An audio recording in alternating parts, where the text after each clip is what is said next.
अगर गैरसैंण के लिए या पहाड़ से पलायन रोकना है तो सबसे पहले गैरसैंण में एक एम्स की स्थापना होनी चाहिए और पहाड़ के प्रत्येक जिलों में बेस हॉस्पिटल बनना चाहिए। और ये जो सरकार है, चाहे बीजेपी हो और कांग्रेस हो, सुन लीजिए डांस कि वो भराड़ीसैंण में 3 दिन के कैबिनेट के लिए पैसा बर्बाद न करे। ये हमारी आपसे रिक्वेस्ट है। बिल्कुल। और जो ये वेस्टर्न डिस्टर्बेंस हो रहा है करीब 2, 4, 5 साल से, तो ठीक मौसम जो है इस फरवरी लास्ट और मार्च फर्स्ट वीक में बहुत ज्यादा खराब यहाँ हो जाता है। सर मेरा एक दो बार विधानसभा सत्र चलते समय भी विधानसभा सत्र चल रहा था और बर्फबारी हो गई। सर मैं तो निश्चित एक मेरा तरीके से छोटा जिन सा लोगों क्वेश्चन को- है सर इसमें जी, जी, आपसे। जी, जी। जो नेता जिनको ठंड लग रही है वो नेता यहीं से चुन के गए हुए नेता हैं। नहीं, यहाँ क्या उन्होंने बचपन में वो ठंड नहीं देखी है? दोनों पार्टियां जब काम करेंगे तो धीरे धीरे विकास जरूर होगा। अब ये लोग चाहते ही नहीं है कि हम लोग यहाँ पर आए, और तो यहाँ पे विकास कहाँ से होगा। और यही गैरसैंण की अवहेलना लगातार की जा रही है। त्रिवेंद्र सिंह रावत जी हट गए, वरना आज गैरसैंण जिला होता और विकास के क्षेत्रों काफी ऊंचा होता।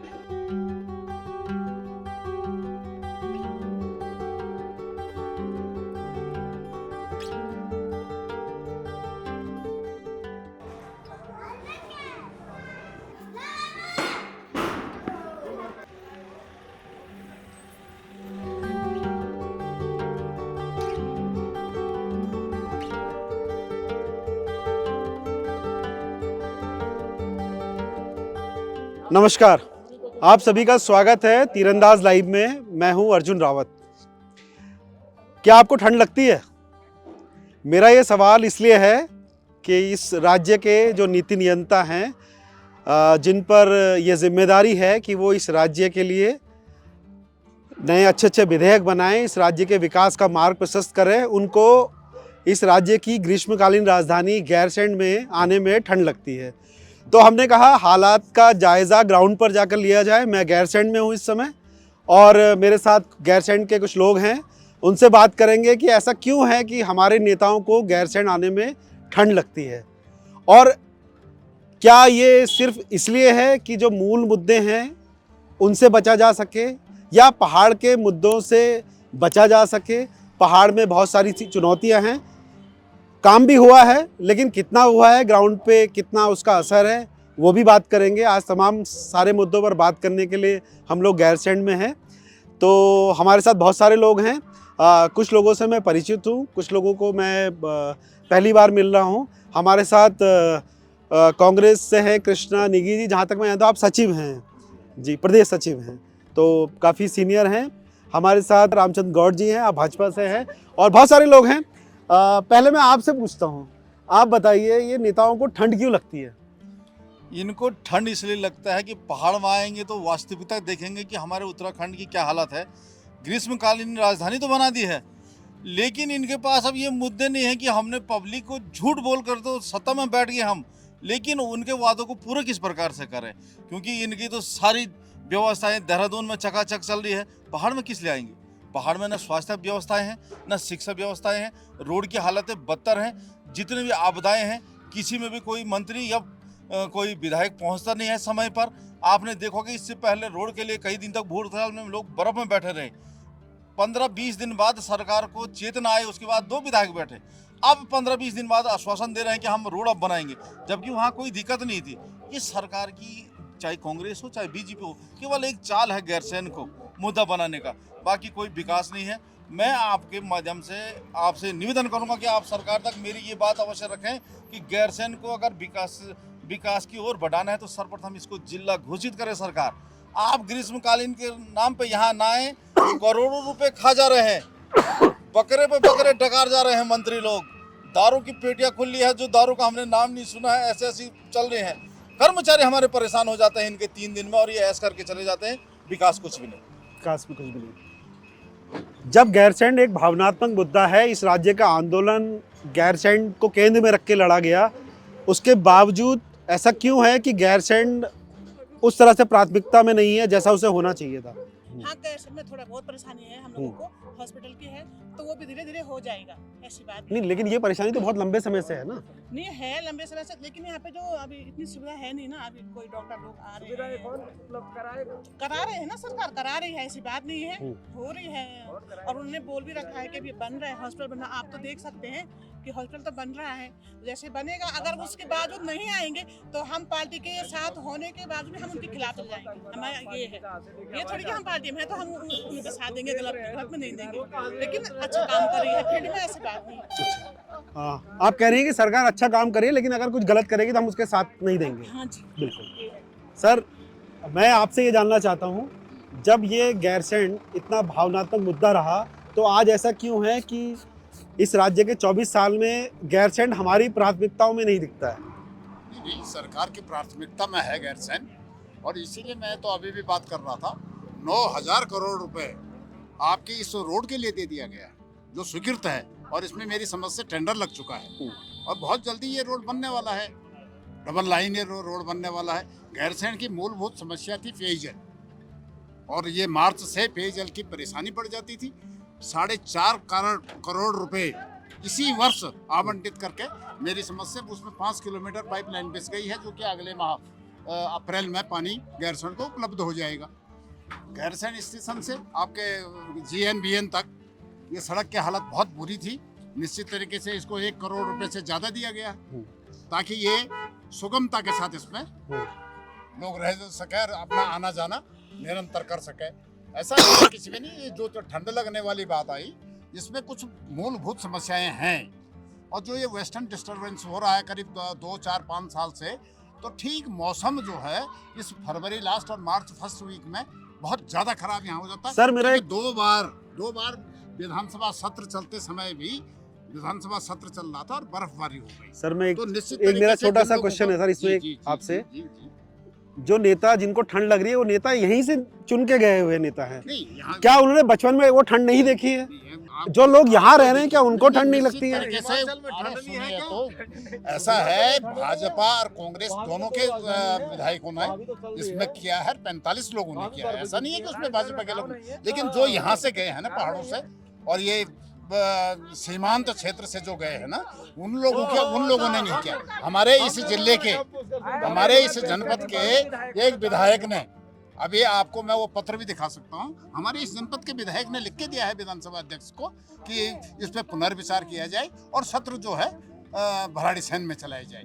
भले ही वो किसी भी दल के हों, लेकिन हमारे जिले के वो किया है। और हमारे जिले के दोनों विधायक, जो कि अभी हमारे मित्र ने बताया कि एक रोड के मामले में लोग अनशन पे बैठे हुए हैं, 19 दिन तक लोग बैठे रहे, निश्चित तरीके से वो दुर्भाग्यपूर्ण है कि अभी तक वो बन नहीं पाया। और उसका कारण ये है कि वो केंद्र सरकार के मामले में है और उसको केंद्रीय वन विभाग से स्वीकृति मिलनी है। और निश्चित तरीके से लोग ये ठीक कह रहे हैं, ये ब्लॉक अध्यक्ष हैं कांग्रेस के, ये बहुत बढ़िया बात कह रहे हैं। ये इन्होंने 50 साल शासन किया और इन्होंने कहीं रोडों का कोई नामो निशान नहीं दिया, और आज ये स्थिति हो गई है कि कोई घर ऐसा नहीं रह गया जहाँ 1.5 किलोमीटर या 2 किलोमीटर या आधा किलोमीटर से ज्यादा जाना पड़ता है। ये तो सौभाग्य है कि भाजपा की सरकार आई, अटल बिहारी वाजपेयी इस देश के प्रधानमंत्री बने और उन्होंने प्रधानमंत्री ग्रामीण सड़क योजना चालू की, और उस चालू करने के कारण आज कोई भी ग्राम सभा ऐसी नहीं है जहाँ 2 किलोमीटर से ज्यादा चलना हो। आपका कहना है कि कोई भी ऐसी ग्राम सभा नहीं है जहाँ पर 2 किलोमीटर से ज़्यादा चलना हो। सर, सड़कें तो बन गई, लेकिन जहाँ जहाँ सड़कें पहुँची वहाँ से उतनी रफ्तार से पलायन हो गया, क्योंकि सुविधाएं जो है वो वहाँ तक नहीं पहुँच पाई। बताया ना 50 साल हुए, सुविधाएं क्यों नहीं पहुँच पाई? एक्चुअल में जो बीजेपी ने यहाँ पे बनाई है वो बहुत दुखद घटना है गैरसैंण के लिए। सबसे ज़्यादा दुखद है कि जो है इसने जिस दिन से ग्रीनकालीन राजधानी घोषित हुई, उस दिन के बाद गैरसैंण का मटिया मेल कर देते। गैरसैंण में एक ईंट नहीं लगी, बीजेपी कार्यकाल में एक ईंट तक नहीं लगी है, और सत्र जो है खत्म कर दिया। गैरसैंण लोगों को रोजगार चलता था, किसी का होटल चलता था, किसी का पानी चलता था, किसी का टैक्सी चलती थी, किसी की छोटी दुकान चलती थी, खत्म हो गया। तो बीजेपी ने लगातार जो है गैरसैंण की अवहेलना की है, जिसके लिए बहुत दुखद है। क्योंकि कांग्रेस जब थी तो यहाँ पे वो बना, विधानसभा बनी है, और जो है सब कांग्रेस के काम हुआ, लेकिन बीजेपी काम में कोई कार्य हुआ नहीं, जिससे हमें बहुत दुखद है कि गैरसैंण की अवहेलना जो सरकार लगातार कर रही है, और इसके लिए हमें बहुत दुख है। इस गैरसैंण के लिए एक बहुत बड़ा फैसला हुआ जब इसे ग्रीष्मकालीन राजधानी बनाया गया। हम जैसे कई लोगों को ये लगता था कि ये एक स्थायी राजधानी से पहले एक बड़ा स्टेप है जिससे पहाड़ में कुछ डेवलपमेंट होगा, कुछ चीज़ें पहुंच पाएंगी, एक साथ सारी चीज़ें ना हो पाएँ तो चरणबद्ध तरीके से उन चीज़ों को पहुंचाया जाएगा। लेकिन अब ऐसा लगता है शायद वो चीज़ें पीछे आ गई हैं और अब फिर जो मैदान में रहने की जो एक नेताओं को एक रहती है कि हम मैदान में ज़्यादा एक्टिव रहें, वो इस तरह की चीज़ें ज़्यादा सामने मिलती है। मैम, आपने तो काफ़ी राजनीति देख ली है, आप बताइए क्यों ऐसा हो रहा है कि पहाड़ जो है वो प्राथमिकता में कम लगता है? कांग्रेस ने, जहाँ तक मैं कहूँगी कि हमारे कांग्रेस पार्टी ने तो पहाड़ के लिए सब कुछ करने की कोशिश की है और पहाड़ के विकास के लिए वो हमेशा लड़ती रही है। जब से भारतीय जनता पार्टी की सरकार बनी है, इन्होंने यहाँ पर हमारे गैरसैंण की अवहेलना की है। इन लोगों ने विकास के नाम पे इन्होंने कोई काम नहीं किया है। और नंबर एक मैं ये बात कहूँगी कि महिलाओं के लिए इन लोगों ने बहुत, मतलब जैसे अंकिता हत्याकांड हुआ है, उसके इनके अपने जो लोग रहे उनके बचाव के लिए इन्होंने सारे काम किए। आज तक उस मुद्दे पे इन्होंने कोई भी मतलब कार्रवाई नहीं करी है। हम महिलाएं इस चीज़ के लिए बहुत रुष्ट हैं और हम भारतीय जनता पार्टी की बहुत बहुत बुरी अवहेलना करते हैं। और मैं ये कहती हूँ कि जब हमारी पहाड़ की महिलाएं इस बर्फ़ में अपने घर से अपने बच्चों को स्कूल भेज के तैयार करके और उसके बाद अपने घास के गाय के चारे के लिए इतनी बर्फ़ में जंगल जा सकती हैं, तो क्या ये हमारे विधायक यहाँ पे 4 दिन बर्फ़ में नहीं रह सकते? ग्रीष्मकालीन राजधानी हाँ जी, एक बड़ा फैसला था। ऐसा क्यों हुआ कि उस फैसले के बाद जितनी तेजी से यहाँ पर काम होना चाहिए था शायद वो नहीं हुआ? ये काम देखो, भारतीय जनता पार्टी जो है, मैं ये कहूँगी त्रिवेंद्र रावत जी ने ग्रीष्मकालीन राजधानी घोषित की थी, ठीक है। उसके 15 दिन महीने भर में ही उनको पद से हटा दिया गया। जो हमारे ब्यूरोक्रेट्स हैं और विधायक हैं प्लेन्स के, ये लोग नहीं चाहते हैं कि पहाड़ में हम लोग आएँ।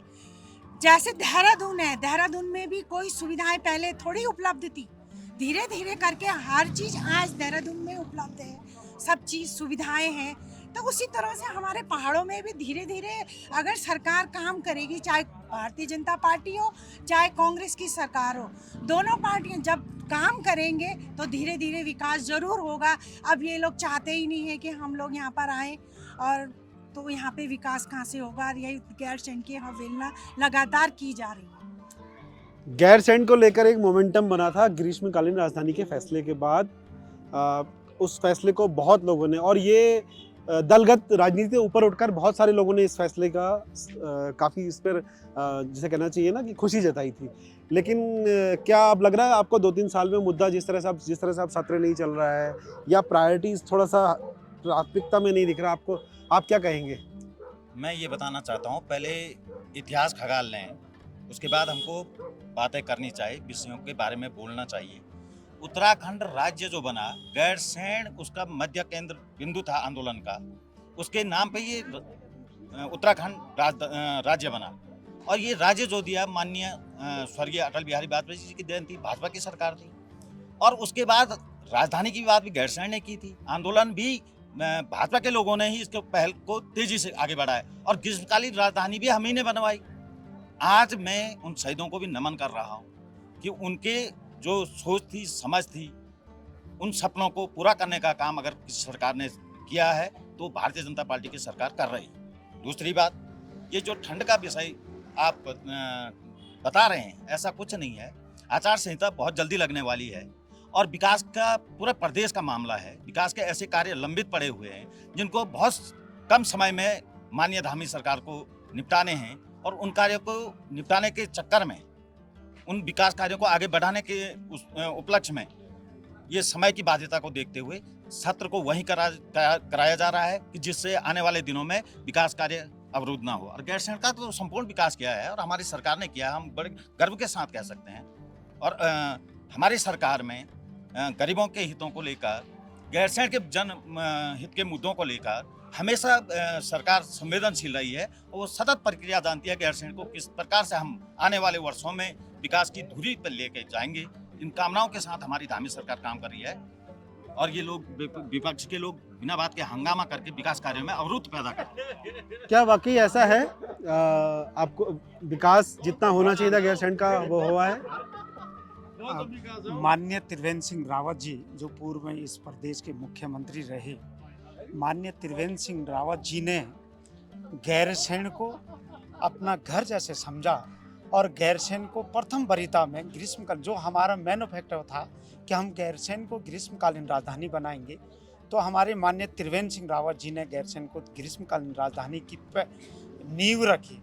और उसके साथ साथ जो भराड़ीसैंण में आज हमारे सचिव बैठ रहे हैं भराड़ीसैंण में और उनके साथ तमाम कर्मचारी बैठ रहे हैं, मैं अपने मुख्यमंत्री माननीय श्री पुष्कर सिंह धामी जी से भी आशा करता हूं, और जो ये सत्र चल रहा है इस सत्र में मुझे लगता है कि कुछ न कुछ गैरसैंण के हिस्से में आएगा। और माननीय इस क्षेत्र के लोकप्रिय विधायक माननीय अनिल नौटियाल ने जो गैरसैंण की सबसे मूलभूत समस्या थी जिसको प्लान कर रहे थे लोग कि गैरसैंण में पानी नहीं है, माननीय अनिल नौटियाल जी ने एक ऐतिहासिक काम कर दिया है कि गैरसैंण को 4,63,00,000 रुपया दे दिया है, जिस पर कि 3 किलोमीटर लाइन बिछ गई है। और गैरसैंण के ऊपर ये गैड़ गांव है, गैड़ गांव में 3,60,000 लीटर का पानी का टैंक बनने जा रहा है। अब मेरा आप सभी से एक सवाल जो बहुत ज़रूरी सवाल है, और मैं इसलिए भी आप सभी को कोई एक ऐसा काम जो आपको लगता है गैरसैंण में होना चाहिए, चाहे वो सरकारें किसी की रही हो, कुछ काम हुए हैं, बहुत सारे काम नहीं हुए हैं, अभी कुछ का प्रोसेस चल रहा है, कुछ होने हैं, कोई एक काम जो आपको लगता है कि सबसे पहले होना चाहिए? मैम सर जिला बनना चाहिए हमारे गैरसैंण पहले। मंडल तो बना था ना, आप लोग खड़े ही नहीं हुए उसके साथ? नहीं मंडल के साथ क्यों नहीं हुए खड़े?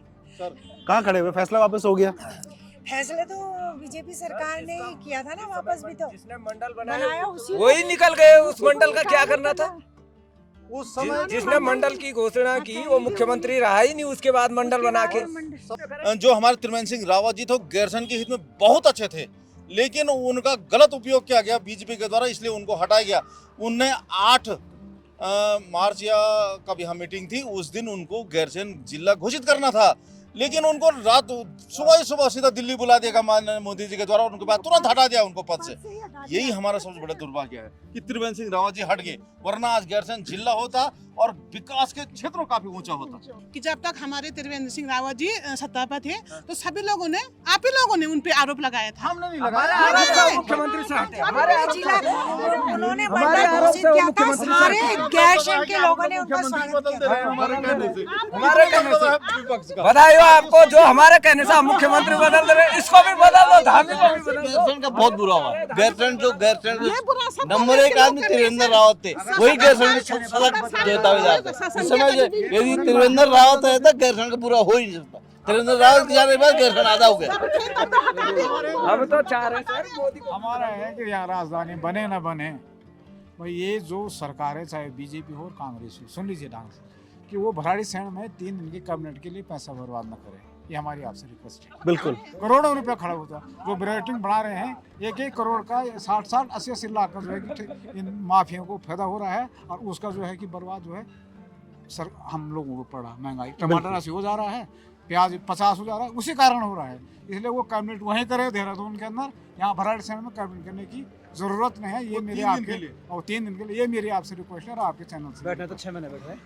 ग्रीष्मकालीन राजधानी का तो टेन्योर बहुत बड़ा होता है। कुछ क्या काहे की राजधानी, अब इतने साल हो गए को राजधानी नहीं, तो राजधानी 6 महीने चलते हैं, उसको ग्रीष्मकालीन राजधानी कहते हैं। ये थोड़ी कि मैंने कहता कि गैरसैंण जिला है और जिला बनकर भाजपा के कारण नहीं होता। भाजपा ने 2010-11 में भी 4 जिलों की घोषणा की थी, तो जो वही जिले नहीं बन पाए, उसमें पोखराल जी थे, खनौड़ी जी थे, तो आज ये धामी जी क्या जिला बनाएगा, क्या करेगा, ये हमें आशा नहीं है। ये धन्यवाद। इनकी बौखलाहट निश्चित रूप से ये आगाज होने वाला जो लोकसभा चुनाव का ये बौखलाहट बता रही है कि हम जीत के बढ़ रहे हैं और हम 5 सीटों को बड़े बहुमत से जीतने वाले हैं। इसलिए इनको हम शुभकामनाएं देते हैं, इनके आने वाले नेताओं को शुभकामनाएं देते हैं कि अपनी तैयारी भी ठीक ठाक रखें, ये बेहुदा बातें ना करें और जो भी बात बोलते हैं संस्कारित ढंग से बोलें जो कि गैरसैंण के हित में हो और हम शिष्ट भाषा का प्रयोग करें। आप कुछ कहना चाह रहे हैं? हाँ, तब उसके बाद देखिए माननीय गौर जी ने अभी कहा कि आप 2024 की तैयारी कर लीजिए लोकसभा की। देखिए लोकसभा लोग यहाँ पर जो मुद्दा आपने उठाया ये गैरसैंण के हित में मुद्दा उठाया है। अब आप सीधे लोकसभा में जा रहे हैं तो ये गैरसैंण के विकास की बात कर रही है फिर अपने सरकार बनाने की बात कर रहे हैं। नहीं रावत जी देखिए, आप ये देखिए ना पहले इनकी सोच है चुनाव, रावत जी हमारी सोच है गैरसैंण। रावत जी जो सवाल है मैं ये कह रहा हूँ, जब इनको पता ही नहीं है कि जीतने वाला व्यक्ति जो जिस क्षेत्र का प्रतिनिधित्व करता है, माननीय विधायक अनिल नोटियाल जी अगर विधायक है उनसे उन्होंने इस क्षेत्र के विकास की चर्चा आगे करनी है। वो हमारा चुना हुआ प्रतिनिधि होता है, वो एक हिसाब से आप ये समझ लीजिए वो हमारा मूल व्यक्ति होता है जो हमारी बातों को पूरी जनता तो जा नहीं सकती, एक आदमी को चुनना पड़ता है। लोकसभा इसलिए कह रहा हूँ कि बड़ी मांगे होंगी, बड़ी टीम हमारी खड़ी होगी केंद्र में, तो एक सदस्य यहाँ से जाना है। ये इतने बौखला चुके हैं कि विकास के जो कार्य हो रहे हैं इनको पच ही नहीं पा रहे। एक्चुअली सर ये कांग्रेसी हैं, ये बीजेपी हैं, इसलिए ये तो आपसी बात कर रहे हैं कि हमारी कितनी है, क्या सीट है। अरे क्या करना तुम्हारे विधायक सांसदों का? एक सांसद हमारे कोरोना काल में अभी तक दर्शन नहीं दे कि क्या हुआ है गैरसैंण क्षेत्र में, क्या हुआ हमारे पहाड़ में। ये खाली राजनीति हो रही सर। हमें गैरसैंण का विकास चाहिए, पहाड़ का विकास चाहिए, पहाड़ की नारियों का विकास चाहिए, अंकिता भंडारी के लिए हमको न्याय चाहिए। ये नेतागिरी तो बात। क्या गढ़वाल सीट एक नया चेहरा देखने वाली है भजन? देखिए जब तक ईवीएम जिंदाबाद है, हिंदू मुस्लिम जिंदाबाद है, बीजेपी जिंदाबाद है, तब तक बीजेपी। हमारे एक रिक्वेस्ट, हमारे पूरे क्षेत्र के एक रिक्वेस्ट और है। यहाँ पर हमारा ये उत्तराखंड राज्य सेंटर है। यहाँ पर जरूर उत्तराखंड की असली पीड़ा ये लोग जानते हैं। यहाँ पर पीसी सेंटर है, डॉक्टर यहाँ है, मगर ऐसा डॉक्टर नहीं कि जो किसी महिला का ऑपरेशन करके यहाँ पर बच्चा पैदा करवा दे। यहाँ से उस ऑपरेशन के लिए हमको ये रोज प्रयाग जाना पड़ता है या श्रीनगर जाना पड़ता है या रानीखेत जाना पड़ता है। चलो जो हाई लेवल वाला केस है वो तो रानीखेत से भी रेफर होता है, देहरादून से भी रेफर हो जाता है, मगर जो नॉर्मल केस होते हैं हम लोगों को यहाँ से श्रीनगर जाना पड़ता है, रोज प्रयाग जाना पड़ता है। और यहाँ पर डॉक्टर नहीं है जैसा कि जो कि उसका ऑपरेशन। बिल्कुल ये गैरसैंण का मुद्दा नहीं, ये पूरे पहाड़ का सबसे बड़ा मुद्दा है कि हम अपने राज्य में गर्भवती महिलाओं को सुरक्षा नहीं दे पा रहे हैं। उनको सफल जो बच्चा जन्ना होता है वो प्रोसेस के लिए उनको ढंग से डॉक्टर उपलब्ध नहीं कर पाते। अब आप लास्ट में हमारे साथ राज्य आंदोलनकारी आप रहे, यशवंत शाह जी हैं। गैरसैंण हम छोटे थे, उत्तराखंड राज्य आंदोलन चल रहा था, हमें दो चीजें साफ सुनाई देती थी, कोदो झुंगरा खाएंगे, उत्तराखंड बनाएंगे और गैरसैंण राजधानी।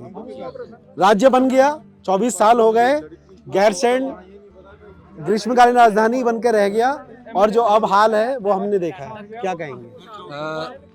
सबसे पहले तो मैं आपको धन्यवाद देता हूं कि आज आपने इस डिबेट को यहाँ पे बुलाया।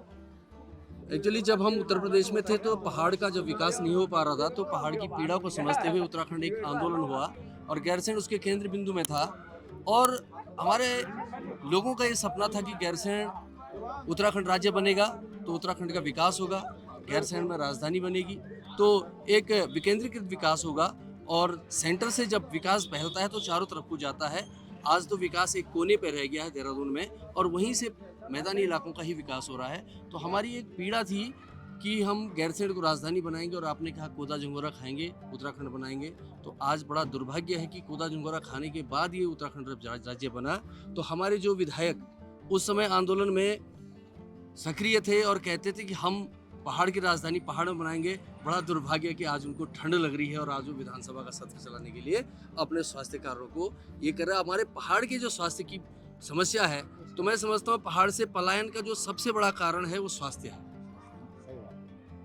आपने अभी एक सवाल किया था कि कोई एक ऐसी मांग हो जो गैरसैंण में हो, तो मैं तो कहता हूँ हमारे उत्तराखंड में अगर गैरसैंण के लिए या पहाड़ से पलायन रोकना है तो सबसे पहले गैरसैंण में एक एम्स की स्थापना होनी चाहिए और पहाड़ के प्रत्येक जिलों में बेस हॉस्पिटल बनना चाहिए।